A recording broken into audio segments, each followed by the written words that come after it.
Hey everybody, Adam Savage at Propstore in Los Angeles with Chuck. How are you, sir? Good to see you, Adam. Really good to see you. We have a couple of amazing pieces here. From one of my favorite movie franchises of all time. It is like I can't say it's a throwaway joke, but it feels like an afterthought that is such a wonderful depiction of the future. The idea that we could dump anything into a Mr. Fusion and drive our futuristic cars around. I still hope for that one day. Okay, so tell me about these two pieces. So this is the infamous Mr. Fusion. So at the very end of the first movie, we see the car, the DeLorean, has been changed a little bit. So they changed the power source. So of course, in the first one, it's powered by plutonium. Yeah. In the second one, as you say, it's powered by garbage or whatever they can find because of this lovely device. So you can open up Mr. Fusion, then you can dump in your whatever, banana peels, etc., and it will power the DeLorean to take you to the future. It's a rich and brave new future, and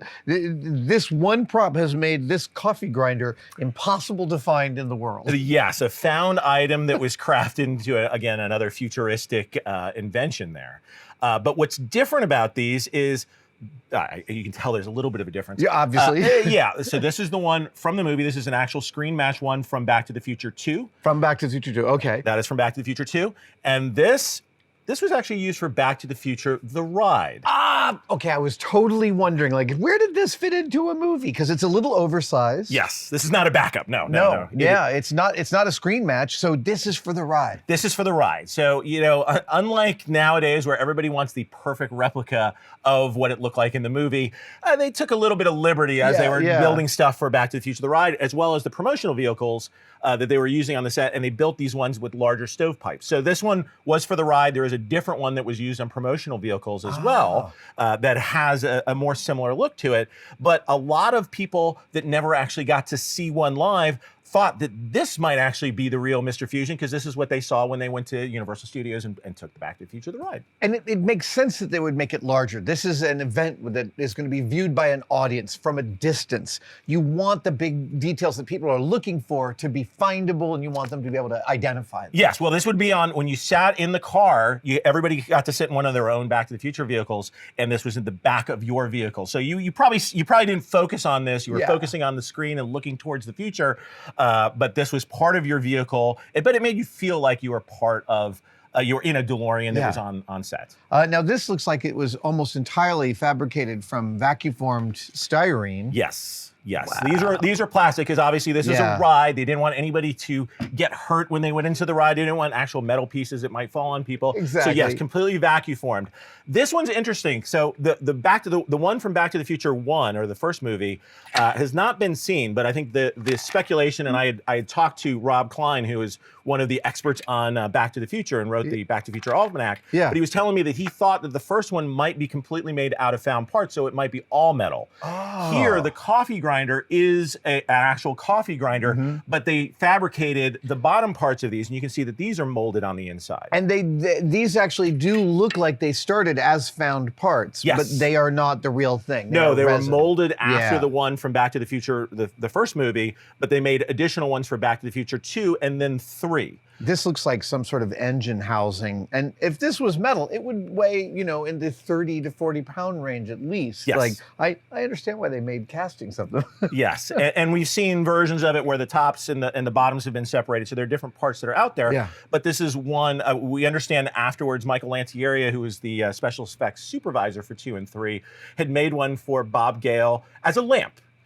And I think he's talked about this publicly, where at the end he got a lamp that was made out of a Mr. Fusion. So that one is known as well. And then there's one from 3 that is known to be out there as well. But this is great to find. This came from Rob Cabral, who was part of the team. I think so someone who worked on the film. Somebody who worked on the film. It was part of Michael Lantieri's team. But this was saved after Back to the Future 3. But you'll notice that the decals on this were actually different than what appears in the film. These were replaced. It was put on tour in Japan, and they put these new labels on it when they put it on tour. So even though it was a screen-used one, it's one that has a slight modification afterwards because they used it for promotional purposes after the movie. When you say screen matched, yes, screen matched. What scene is it screen matched to? Well, it's used when Doc is looking at some of the close-ups, and you can use this metal plate on the back that keeps Mr. Fusion from opening up too wide. Oh, I see. It's what a we stop. can match it to. Yes, the metal stop there allowed us to screen match it. And there was a bubble that was down here as well that we were also able to screen match it. A bubble on the casting? Yeah, at the sort of the seam yeah. of where the coffee grinder meets the base down there. And so it's from later in the film? Well, it's where Doc's examining it. It's not the part where he's opening it up and putting the garbage inside of it. Okay. That's a different one that was used on it. But this one was used on the A car. For those that know, there are different cars that were used. The A car was used for exterior shots for the most part of the movie. It's the one you see in the parking lot in the beginning of the movie, and is currently over at the Peterson Museum. So those here in Los Angeles can go look at the A car. It has been restored. But if you see the restoration, it's actually back to the way it was in 1, where it had the original plutonium charger as opposed to the Mr. Fusion on it. So this is I guess from Back to the Future 2, this would have been what they would have added to it to make it the futuristic version of the DeLorean. You know, one of the things I realized that Propstore does is, it seems like you guys sell props, but really you sell stories. And what I'm curious about, because you're all such wonderful storytellers, do you guys codify this information in a document that the buyer gets when they purchase this thing? We do. In our catalogs, we try to give as much of the story as we can. Right. In some cases, for instance, we're not allowed to say who originally owned this. Sure, There's some privacy in this. In this case, we were. But yeah, we try to put as much of the story out there, either in text or sometimes in videos like this. Right. So I would imagine sometimes you have buyers who they're fine. They don't need to know the whole story, but others maybe want to know every last detail. I think that's the great thing about all these, is that almost everything that we handle has a story. Why is it this way? I mean, seeing these two side by side to me is just a story in and of itself. And that's the thing that I really love, is they both delivered the same amount of joy in different circumstances, right? And I just love that this thing weighs maybe a pound. That's a testament to my favorite kind of film construction. Yeah, they're amazing, and it's one of those things when you think of Back to the Future, not everybody can have a DeLorean in their house, but you can have a Mr. Fusion. Now, I totally want a Mr. Fusion in my house. Now, speaking of props that are a little bit bigger than we expected, I think we can move over. That's a great segue. To talk about this part of Back to the Future. Yes. So I look at this as kind of the bridge between Back to the Future 2 and Back to the Future 3. At the end of 2, you see Marty out in the rain receiving a letter, and it's signed by Emmett Brown at the end, so we know he's alive. Yes. And that we have to wait another 6 months to go see Back to the Future 3, which as a kid, it made me cringe. Okay, so my first question is, why is this letter so large? Well, I think that they made it large because they weren't sure when they were showing that up-close shot at the end if they needed a large version of the letter, or if they could shoot it off of the regularly sized letter. So this is for a camera close-up. This is for a camera close-up, and it is huge, as it looks like it was made for a giant. Yeah, it really does. It's like 3X, and it does look like it's been copied, right? It looks like there was real calligraphy for the original letter, and that they did a color perfect copy of it. They did. They blew it up, and you can even see that it's out in the rain blotches. As we talk about. So there's splotches as if the rain had hit this, and because they were cutting between a regular size version of the letter and then this, and you also have to keep in mind, they had to go through multiple versions of that letter that they held in their hand because it was disintegrated every take that they would do. So they had multiples of that. And I would imagine at the time they were thinking we should have a large version just in case we need to shoot the large version. And in the movie, there's actually, I think, 3 pages to the letter. I could have gotten that wrong, so somebody's out there. But there's multiple pages to the letter. This is the final page to the letter that you see with the up-close signature on that. And I've never seen any of the other pages. They could have made other pages that were this size, but most likely this was for a sort of a shot at the end to sort of establish that Emmett Brown was still alive. It is so funny, having walked through the catacombs of Earl Haynes and seen all their different Western Union letters they can make for movies from every part of Western Union's history, and to see it here on this giant one. Was this given to someone from the production?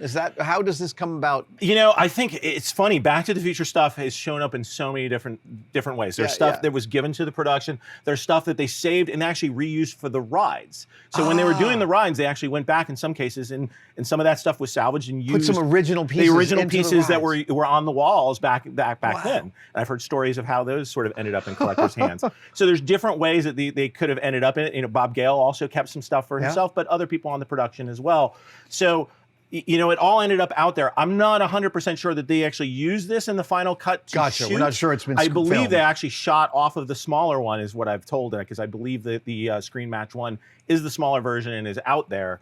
But it's just cool to see that they were thinking ahead of like, hey, we're going to shoot this in the rain. We better have multiple versions. We need to make sure that we get this. This is going to be an important shot. And so they made this extra large version of it. And they even weathered it as well. There are different, as you can see, the yellowing that's on this. Yeah, it's got a sort of almost sunburst around the folds. Yeah, it was sent there because they aged them in different ways, and some are aged a little bit more than others. This was a very sort of heavily aged version of that. If I had collected this piece, if I were to collect this piece, I'd immediately make an envelope for it. Well, it's interesting that it's even folded. Yes, I know. Line. It's got 3 folds. Yes, what would be the giant envelope that you would put that in, and whose slot would that fit into? I don't know. This is such a beautiful and weird. You know, there's that famous shot from Hitchcock where there's a phone in the foreground as it rings from Dial M for Murder. Yes. And of course, they built a giant phone for that. Or like Top Secret, too. Yes, making fun of that exact Exactly, joke. yes. I don't think people realize how many things they often build large just for close-ups in films. And this is an extreme example of it, but phenomenal. It's really cool. I would love to have this on my wall. Yeah, absolutely. Okay, so the auction is upcoming. It is March 26th through the 28th. And these are, I guess, all in that auction. People can take them home and they can have them on their wall. Amazing. Chuck, thank you so much. Thank you, Adam. Really appreciate it. Thank you guys for watching. I wanted to tell you about some new merch we have at adamsavage.com. We have a 4-pack of Savage meatball logos, a 3-inch, a 2-inch, a 1-inch, and my new favorite, a Savage meatball magnet. You can get them at adamsavage.com.